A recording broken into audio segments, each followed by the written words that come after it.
হঠাৎই মনস্থির করে রথের আগের দিন বেরিয়ে পড়েছিলাম তারামায়ের উদ্দেশ্যে।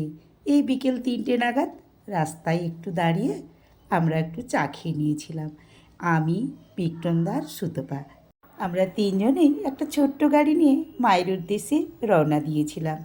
সকাল সকাল মায়ের মন্দিরে পুজো দিয়ে দুপুরে মায়ের কাছে ভোগ নিবেদন করা এবং ভোগ খাওয়ার ভিডিওটা তোমাদের সঙ্গে আগেই শেয়ার করেছি।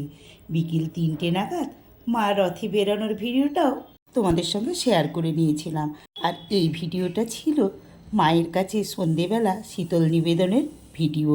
আমাদের দাদা মানে বিক্রমদা মা তারার কাছে সন্ধেবেলা শীতলভোগ নিবেদন করেছিল, তারই ভিডিওটা আজকে আমি তোমাদের সঙ্গে শেয়ার করতে চলেছি। এই শীতলের মধ্যে ছিল গাওয়া ঘিয়ের লুচি, সুজি, বোঁদে, আরও 4-5 রকমের মিষ্টি।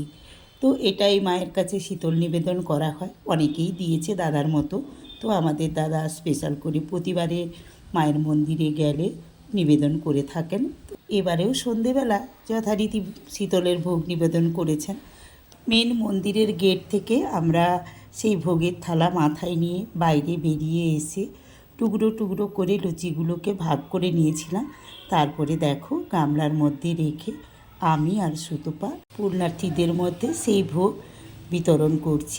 আর সেই অনুভূতিটা যে কতটা আনন্দদায়ক ছিল সেটা তোমাদেরকে ভাষায় প্রকাশ করতে আমি পারবো না। তো বন্ধুরা, আমি তোমাদের সবার প্রিয় ঘাটাল থেকে হাসি খুশি মিঠুদি। তোমাদের এই ভিডিওটা কেমন লাগছে আমাকে অবশ্যই কমেন্ট করে জানাবে, ভালো লাগলে লাইক করে শেয়ার করে দেবে।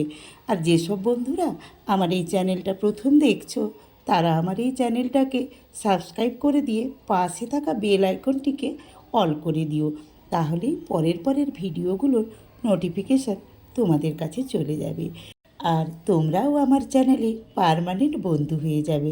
তো বন্ধুরা, আবারও তারামাকে প্রণাম জানিয়ে আজকের ভিডিওটা আমি এখানেই শেষ করব।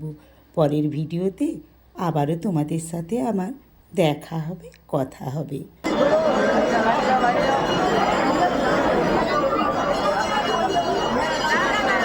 সব শেষে জয় মা তারা বলে শেষ করলাম।